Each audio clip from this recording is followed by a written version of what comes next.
السلام علیکم ورحمۃ اللہ وبرکاتہ۔ جب مکہ فتح ہوا تو رسول اللہ صلی اللہ علیہ وآلہ وسلم اس صورت کو یعنی سورہ فتح کو بار بار پڑھ رہے تھے اور بڑی خوش الحانی سے پڑھ رہے تھے۔ جب صلح حدیبیہ لکھا جا رہا تھا، قریش کے سفیر سہیل بن عمرو کا بیٹا ابو جندل اسلام لا چکا تھا۔ اہل مکہ کی قید سے بھاگ کر حدیبیہ میں مسلمانوں کے پاس پہنچ گیا اور اپنے زخم دکھا کر التجا کی کہ انہیں کفار کے حوالے نہ کیا جائے۔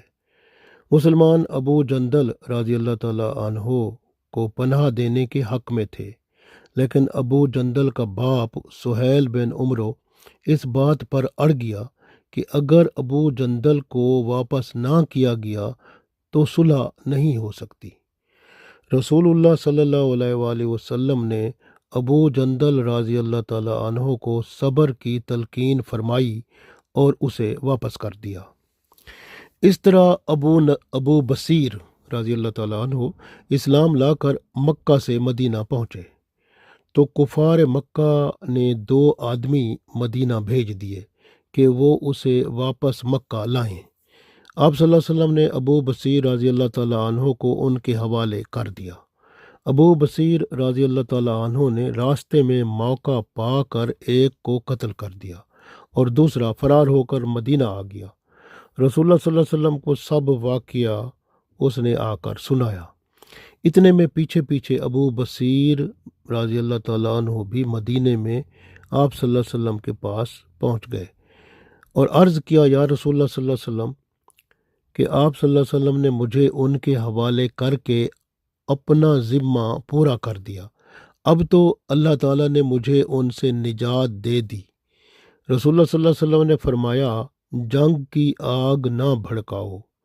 جب ابو بصیر کو پتہ چل گیا کہ رسول اللہ صلی اللہ علیہ وسلم اسے مدینے میں نہیں رہنے دیں گے تو وہاں سے چل کر سمندر کے کنارے آ کر مقیم ہو گئے۔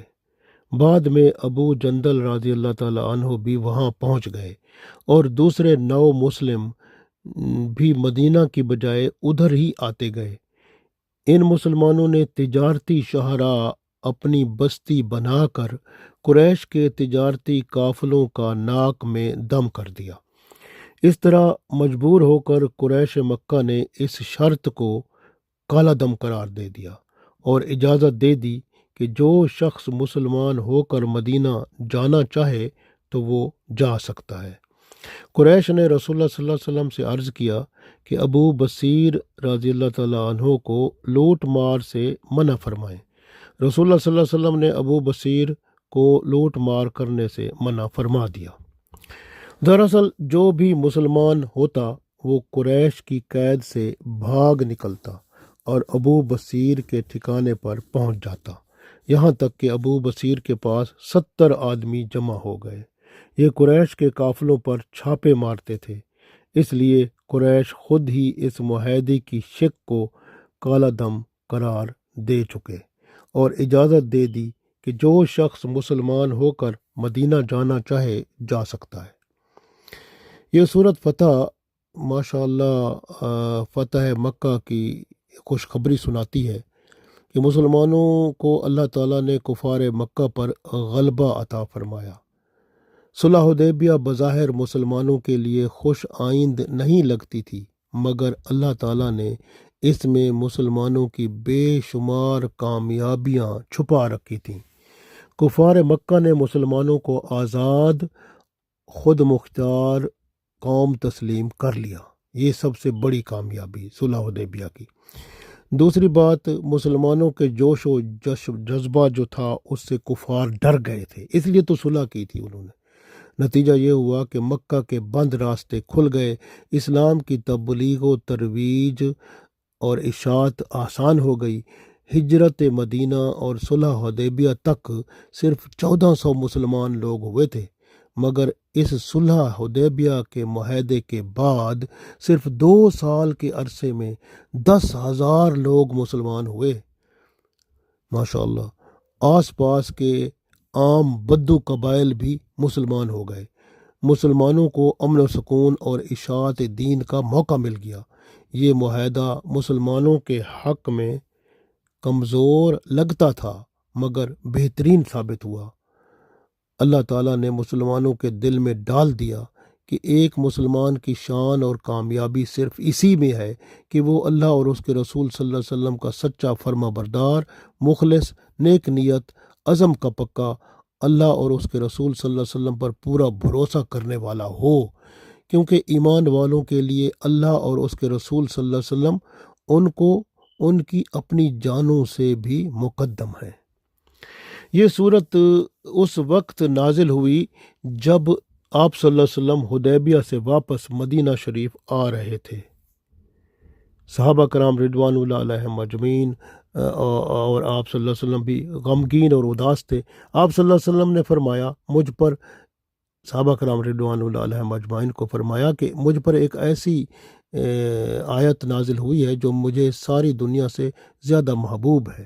جب رسول اللہ صلی اللہ علیہ وسلم نے یہ صورت صحابہ کرام رضوان اللہ علیہم اجمعین کو سنائی، دوسری آیت پڑھی، تو صحابہ کرام رضوان اللہ علیہم اجمعین بہت پریشان ہوئے کہ ہم گناہ گار ہیں، ہمارا کیا بنے گا۔ اس صورت کی 5ویں آیت جب آپ صلی اللہ علیہ وسلم نے تلاوت فرمائی تو ان کا سارا غم اور اداسی دور ہو گئی، کیونکہ ان کے سب گناہ معاف کر دیے گئے، جنت کی خوشخبری سنا دی گئی۔ یہ حدیث ترمذی شریف میں موجود ہے۔ انا فتحنا لک فتحا مبینا، ماشاء اللہ، صلح حدیبیہ کے بعد 2 سال کی مدت میں 1400 سے 10,000 لوگ مسلمان ہوئے، جسم نہیں دل جیت لیے گئے۔ فتح مکہ، فتح خیبر اور دیگر فتوحات ہوئیں، امن و سکون ہوا، مشرکین کا مسلمانوں کے ساتھ میل جول شروع ہوا، اسلام ان کے دلوں تک جا پہنچا۔ صلح حدیبیہ کرنے والے مشرکین مکہ نے خود اس معاہدے کو توڑ دیا اور دوسرے سال مکہ فتح ہو گیا۔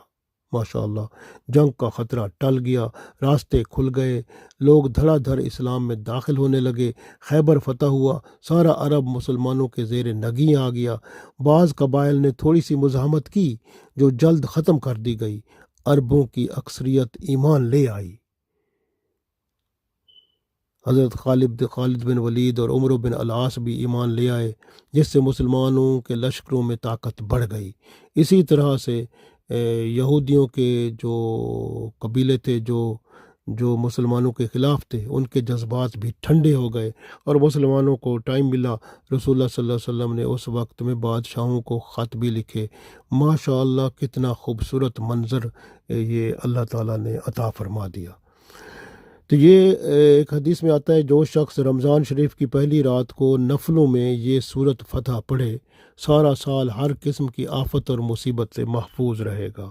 الحمدللہ، سورہ فتح اللہ تعالیٰ کی طرف سے اتنی بڑی رحمت اور برکت والی بات ہے۔ جس بندے کا کوئی کام نہیں ہو رہا ہوتا، مشکل سب سے زیادہ آ جاتی ہے، مصیبت میں بندہ پھنس جاتا ہے، راستہ کوئی نکل نہیں رہا ہوتا، سورہ فتح کو پڑھتا رہے، اللہ تعالیٰ اس کے جو راستے بند ہیں وہ بھی کھول دیتا ہے۔ اللہ اس پہ اتنا مہربان ہو جاتا ہے کہ دنیا اور آخرت اس پر اللہ کی طرف سے رحمت اور برکت بن کر اس کے لیے کامیابی کا زینہ بن جاتی ہے۔ اللہ تعالی ہمیں دنیا اور آخرت میں کامیاب و کامران فرمائے، آمین۔